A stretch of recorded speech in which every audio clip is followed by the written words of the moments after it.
2. It was during the third watch later that night. Sky Fury Guo and Ironheart Yang had been waiting for more than 2 hours to spear a boar or muntjac in the woods 7 li west of the village, but it was looking increasingly unlikely they would catch anything, and they were losing patience. At that moment, a loud smack of wood against metal echoed around the woodland from beyond the tree line. Sky Fury and Ironheart looked at each other. Then came the sound of men shouting. "Where do you think you're going? Stop now!" A shadow had entered the woods and was running in their direction. The moonlight caught a man's robes, and Guo and Yang were able to make him out. It was Chusan. He was jabbing his wooden crutches into the undergrowth.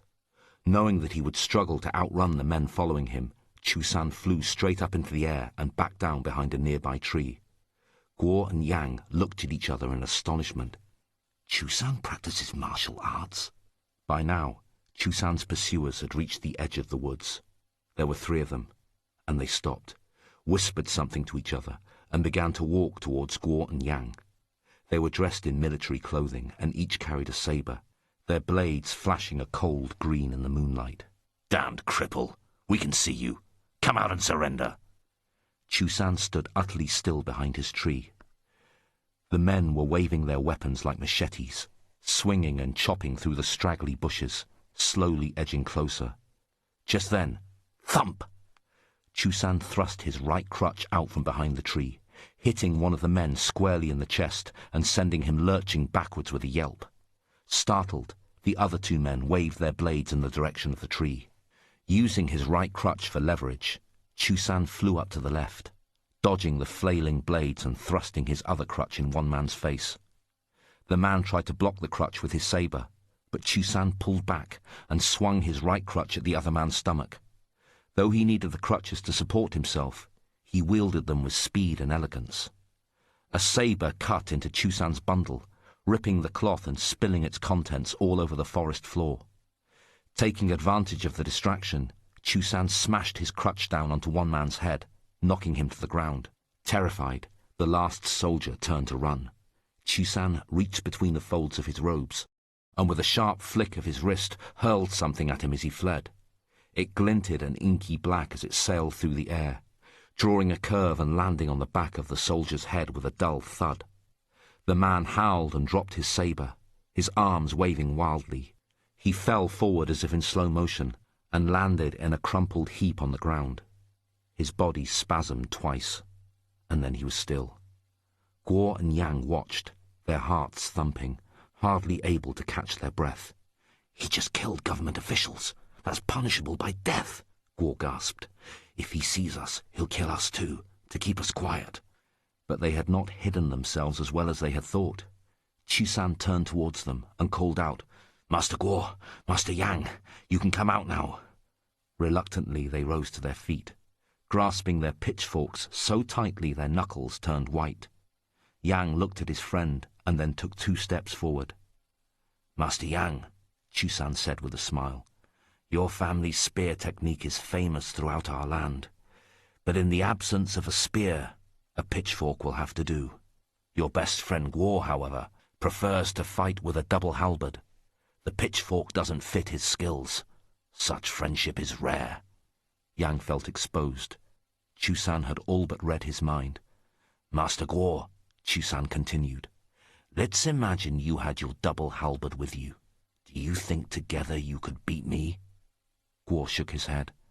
"No, we couldn't. We must have been blind not to have noticed you were a fellow practitioner of the martial arts.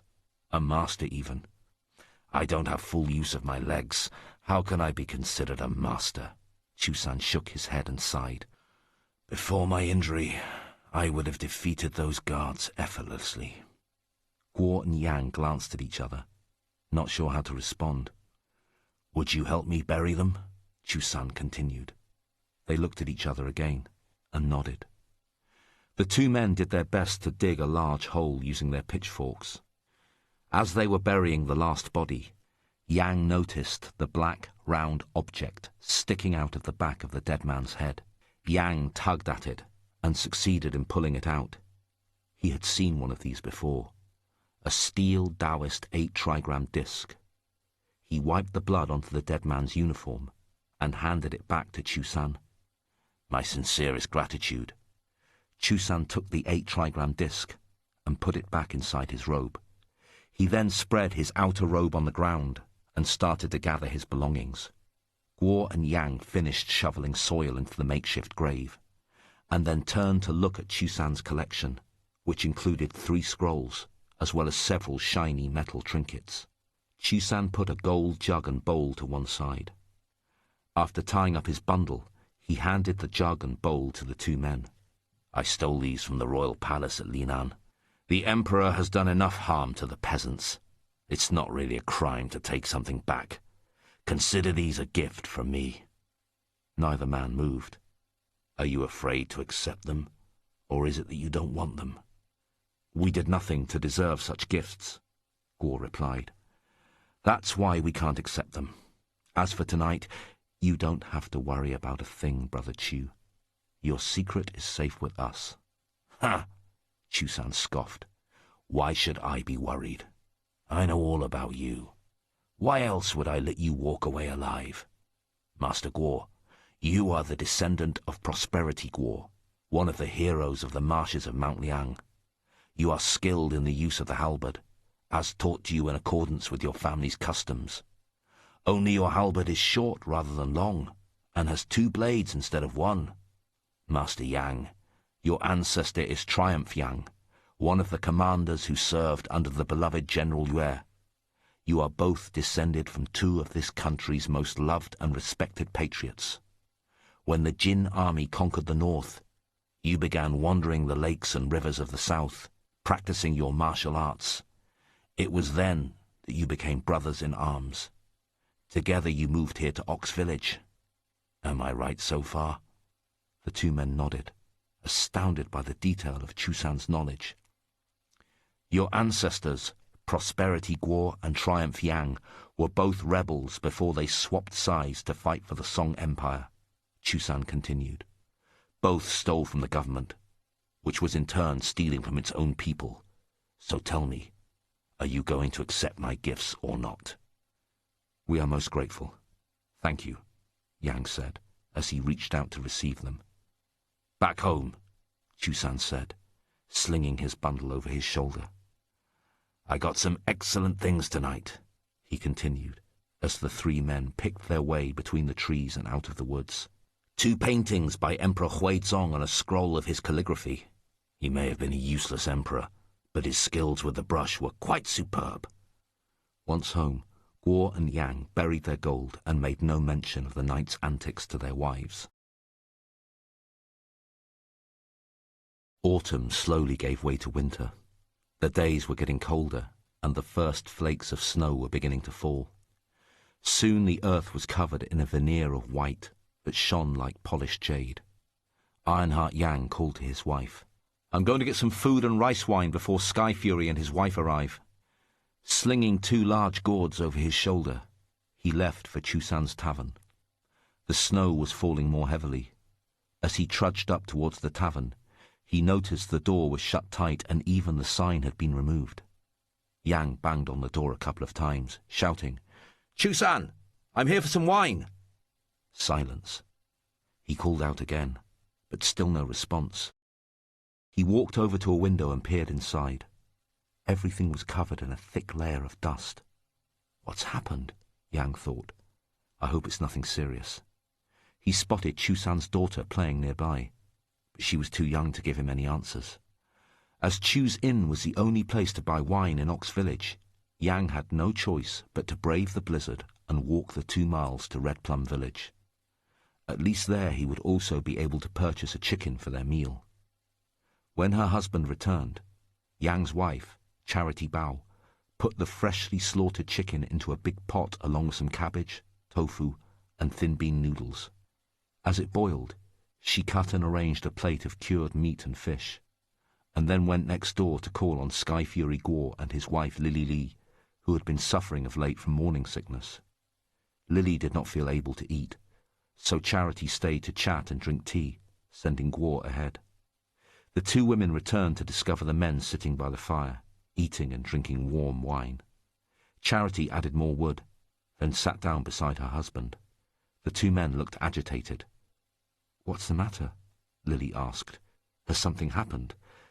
"We were just discussing the latest troubles at the imperial court in Linan," her husband replied. "I was at the Pavilion of Joyful Rain, the tea-house by Tranquility Bridge, yesterday," Guo added, "when I heard some people talking about that criminal Chancellor Han. One man said all reports at court must now be presented to him, as well as the Emperor, or else they won't be read. Such arrogance is scarcely to be credited." Yang sighed. "Only bad emperors keep bad chancellors. Old Huang, who lives inside Linan's Golden Gate, told me a story. One day, when he was out collecting firewood on the mountain, he caught sight of a group of soldiers guarding some officials.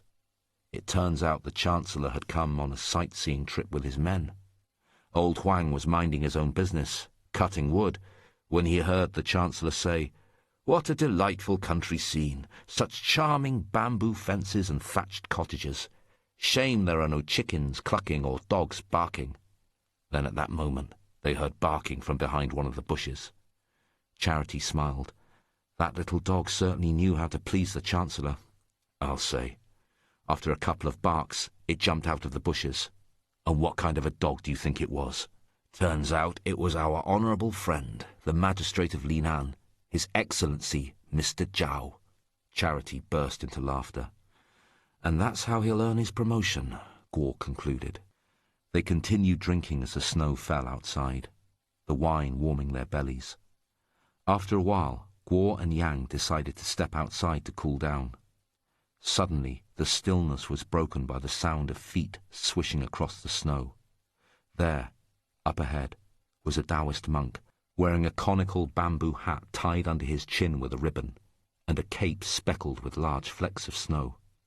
He carried a sword on his back, the yellow tassel swinging from side to side as it dangled from the handle. He was the only person braving the weather, a lonely silhouette making rapid progress across the grey-white fields.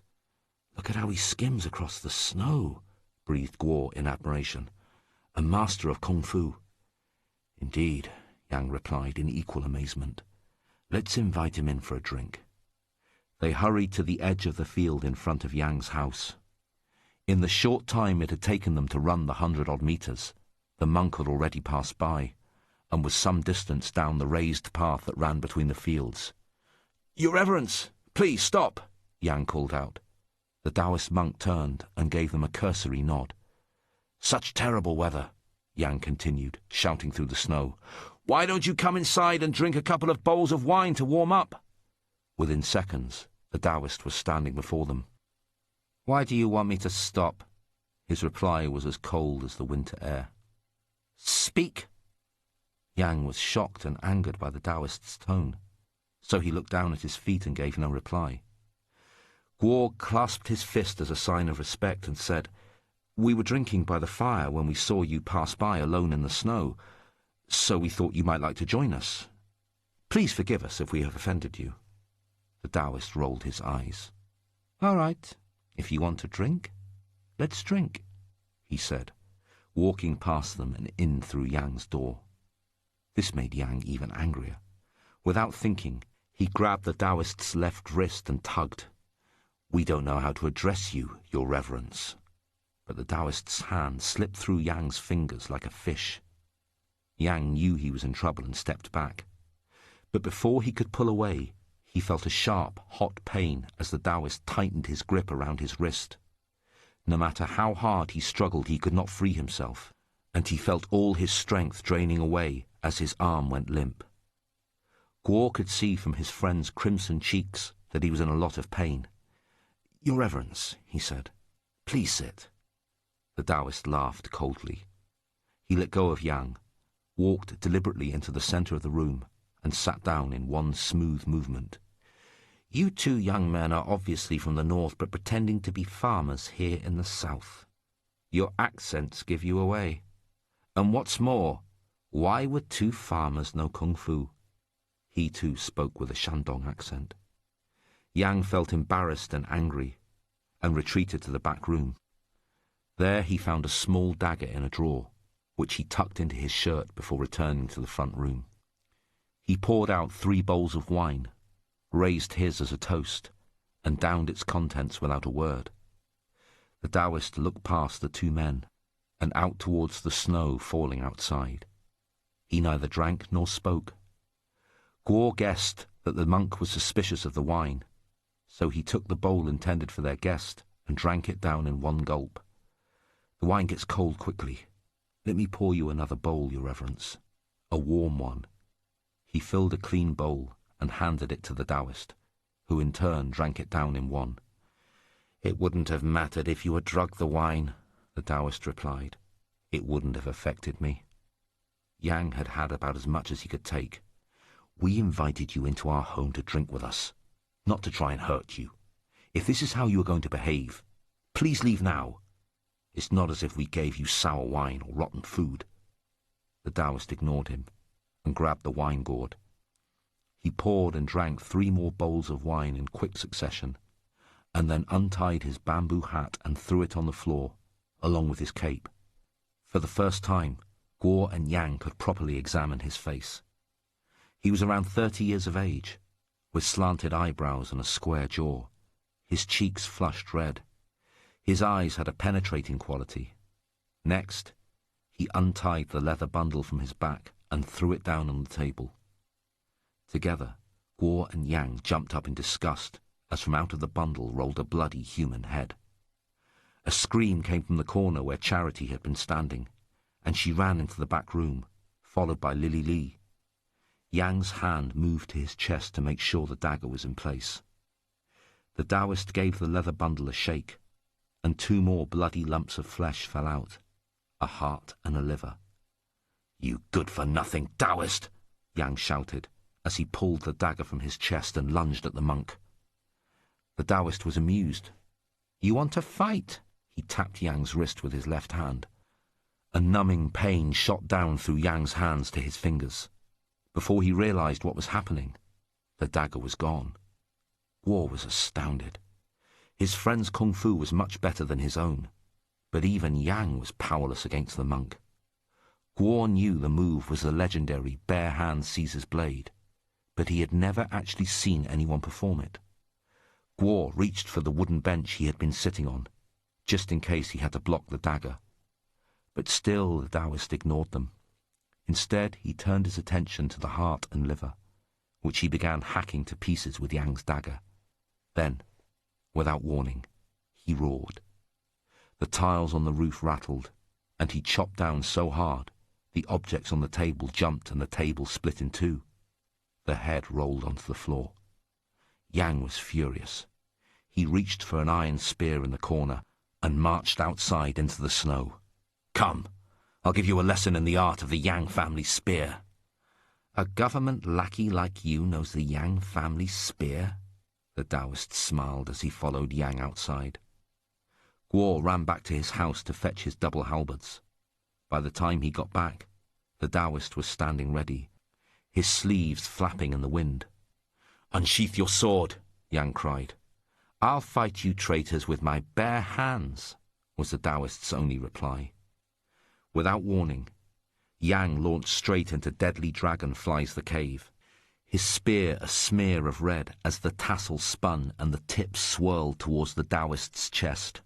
"Impressive," the monk called, as his upper body arched backwards until it was almost horizontal. He then spun to the left and swung back up again. Once on his feet, his palm flipped upwards and knocked the spear away from Yang's hands. Ironheart Yang had spent years practicing with his spear, ever since his father taught him his first moves as a young boy. A variant of the southern tradition, the northern tradition had been lost many years ago. His ancestor, Triumph Yang, led an army of 300 Song soldiers against 40,000 invading Jin at the Battle of Little Merchant Bridge, with his spear his only weapon. They killed over 2,000 Jin men that day, including their highest-ranking commander. The Jin's arrows had fallen like rain, but Triumph Yang merely snapped the shafts from the arrowheads lodged in his flesh and carried on fighting. He gave his life for his country on that battlefield. When the Jin army burned his body, over 2 Jin of molten metal flowed into the mud beneath him. After this battle, The Yang family spear became famous all across China's Great Plains. Ironheart Yang may not have been a true master of the technique like his forefathers, but those years of training had not been in vain. He thrust, swung, flicked, blocked, the point of his spear glinting silver in the sunlight, the tassel a blur of red. Yang's moves may have been quick, but the Taoist dodged them with ease. The Yang family spear consisted of 72 separate moves, and after having used 71 without success, Yang was exhausted and desperate. He lowered his spear, turned and walked away.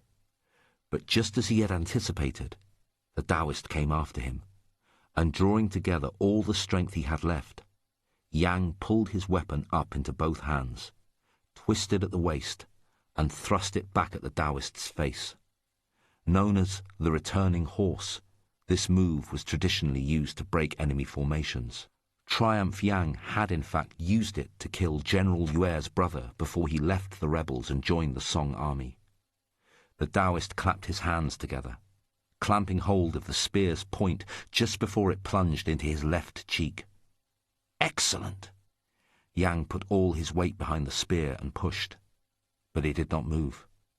Alarmed, he tried pulling it back instead, but still he could not free his spear from the Taoist's grip.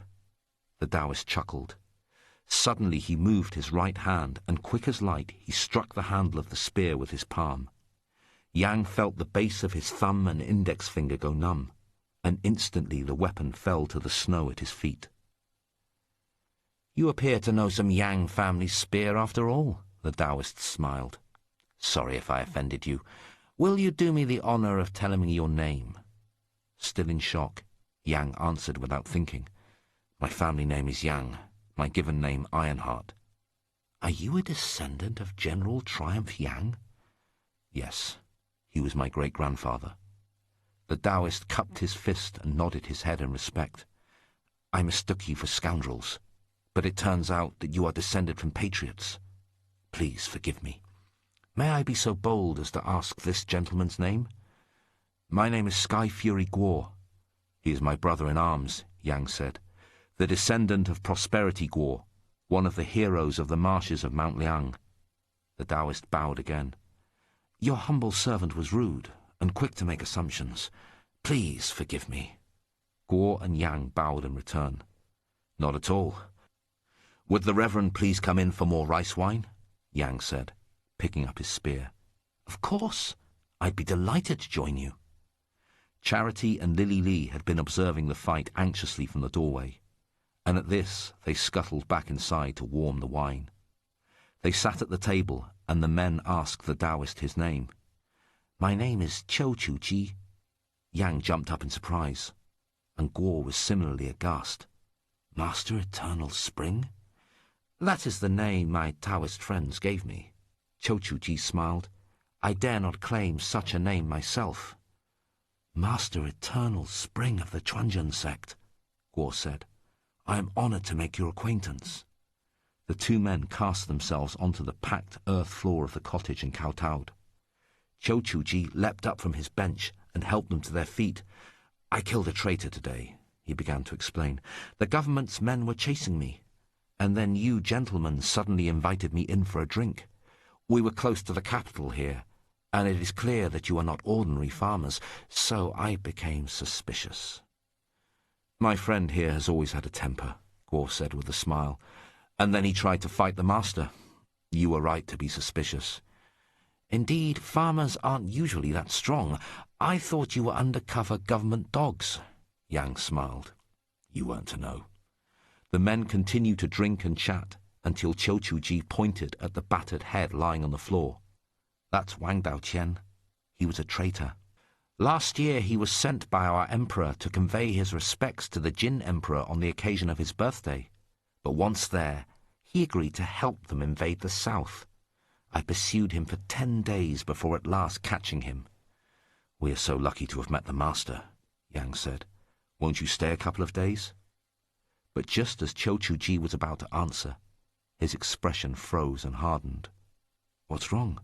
Guo asked. "Someone has come for me.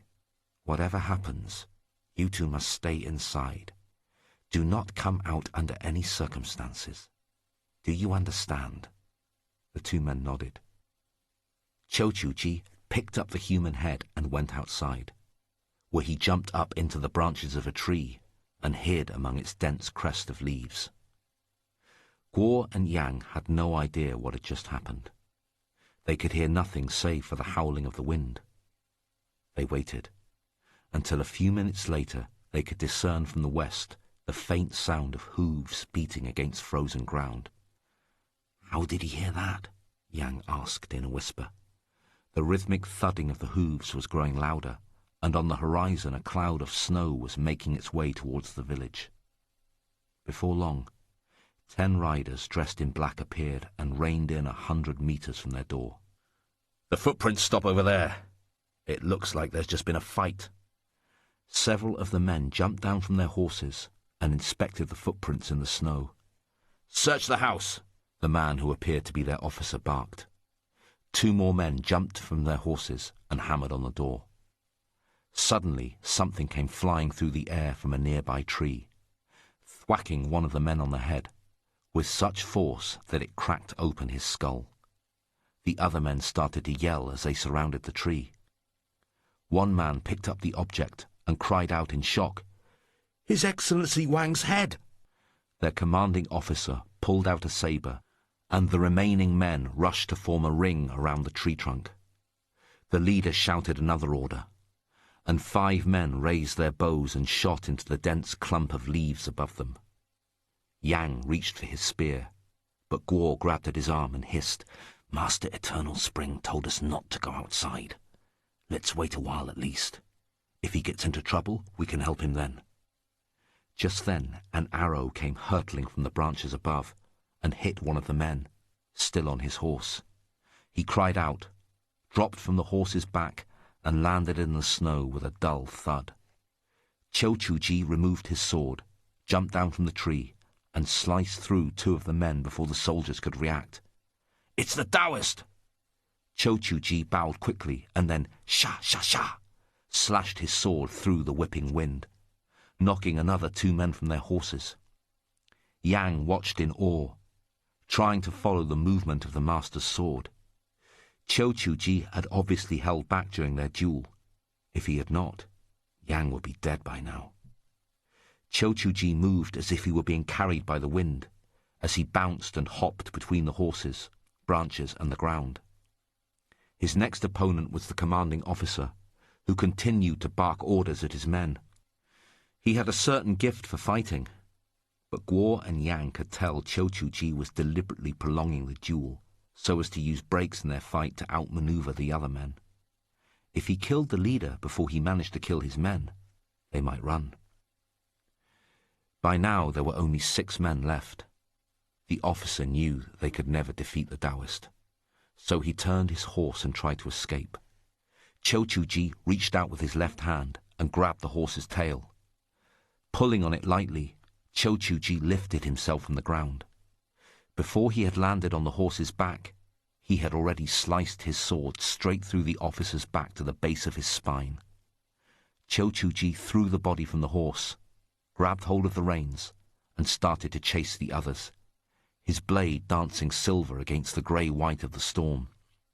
Screams were swallowed by the wind as one body after another fell to the ground and plumes of blood decorated the snow. Chuji stopped and looked around him. The only sound came from the 3 riderless horses galloping into the distance, their hooves pounding at the softly packed snow. He rode back to where Guo and Yang stood by the door, waved and called, "How did you like that?" Guo and Yang opened the front door and stepped slowly out. "Your Reverence, who were they?" Guo asked, still in shock. "We'll know when we search them." Guo walked over to the commanding officer's body and leaned down to take a look. His torso was sliced in 2 and lay in a pond of blood. Guo reached for a leather pouch still fastened around the man's waist and removed an official-looking document. It was from Magistrate Zhao and stated that an order had come from the Jin ambassador that Song government troops were to assist them in capturing Wang Daoqian's murderer. Guo's hands shook with rage as he rose to his feet. He was just about to show the document to the other two men when Yang called out. He had found some tags written in the Jurchen language on some of the bodies. There were Jin soldiers among these men. Our government has now given free rein to enemy soldiers to capture and kill patriots within our own borders? Guo exclaimed. Song officials now take orders from the Jin? Even our emperor must refer to himself as the official of the Jin, Yang sighed. Our officials and generals are now no more than their slaves. We monks are supposed to be merciful and good in heart and action. We are not supposed to harm any living being, Chuji added bitterly. But I could no longer withhold my anger. Not when faced with traitors and enemies who do nothing but torture our people. You were right to kill them, Yang said. They deserve to die, Guo added. Ox Village was small, and in a snowstorm like this everyone kept to their homes. If there had been any witnesses, it was doubtful they would come out and ask questions. Yang went to fetch 2 shovels and a hoe, and the 3 men buried the bodies. Lily Lee and Charity fetched brooms and began sweeping the blood-stained snow until the stench began to make Charity retch. A white mist descended in front of her eyes, and with a gasp she fell to her knees. Yang dropped his shovel and ran over to her. What's the matter? But Charity closed her eyes and did not answer. Her face and hands were now as white as the snow that fell upon them. Chuji hurried over, took hold of Charity's wrist and felt her pulse. A smile burst across his face. Congratulations! Yang looked aghast as Chuji grabbed his hand. What is it? What's happened? Charity came to with a faint grunt. The 3 men were standing above her. Feeling shy, she scrambled to her feet, and with Lily's help went inside, where her friend poured her a cup of tea. Your wife is pregnant. Are you sure? I am master of nothing and can claim to know a little of only 3 things. Of these 3 little kung fu tricks I am a mere novice, and as for poetry, I am able to write a few couplets, but no more. But I can safely say that if I can lay claim to any expertise, it is in the field of medicine. Your Reverence, if yours are only little kung fu tricks, then we are merely children playing. Having finished burying the bodies, the men collected their tools and went inside to celebrate. Yang could not stop smiling. If Chuji wrote poetry, he reasoned, he would be the perfect person to name his child, as well as Guo's. My brother Sky Fury's wife is pregnant as well. Could we trouble your Reverence to think of 2 names for our children? Chuji sipped from his bowl of rice wine and thought for a while. For Master Guo's child, I suggest Guojing, meaning serenity, and for Master Yang's child, Yangkang, meaning vitality. This will remind them of the humiliation of the year Jinkang, when Kaifeng was sacked and the emperor captured by the Jin. These names can be used for girls as well as boys. He reached into his shirt, removed 2 daggers, and put them on the table. They were identical in every way, each with a green leather sheath, a gold cross guard, and an ebony handle. He picked up one of the daggers, and on the handle swiftly carved the characters for Serenity Guo, as if writing with brush and ink. Then he carved Vitality Yang on the handle of the other. He turned to the 2 fathers-to-be and said, I don't have anything else suitable with me, only this pair of daggers, for the children. The 2 men received them and thanked him. Yang unsheathed his. The blade was cold in his palm and sharp. I came to possess these daggers quite by accident. They are extremely sharp, but they are too small for me to use. They would be perfect for the children. In 10 years' time, if I am still lucky enough to be off this world, I will return to Ox Village and teach them some kung fu. The 2 men were delighted and thanked the Reverend repeatedly. The Jin are occupying the north and torturing the people there. Chuji went on as he took his last gulps of rice wine. The situation cannot continue for long. Gentlemen, please take care of yourselves. Then he stood up and made for the door. Guo and Yang jumped to their feet and tried to make him stay, but he had already slipped out into the storm. Masters like him come and go like the wind, Guo sighed. We were lucky to meet him today. I was hoping to talk to him some more, but alas, it was not to be. Yang smiled. Brother, at least we witnessed Master Eternal's spring killing Jin soldiers. He held up the dagger and unsheathed it again. Gently stroking the blade, he suddenly looked up at his friend. Brother, I've just had a foolish idea. Tell me what you think of it. What is it? If our children are boys, they will be sworn brothers. If they're girls, they will be sworn sisters. And if we have one boy and one girl, they shall be married, Guo cut in. The men laughed and embraced. At that moment, Lily Lee and Charity emerged from the back room. Why are you so happy? Yang repeated their agreement and they blushed, happy their families would forever be united. Let's swap the daggers now as our pledge, Yang suggested. If they turn out to be sworn brothers or sisters, we can switch back. If they are to be married, then apologies, but both daggers will belong to my family, Guo interrupted. Charity laughed. You never know. Maybe we will be the ones to have a boy. The men swapped daggers and gave them to their wives for safekeeping.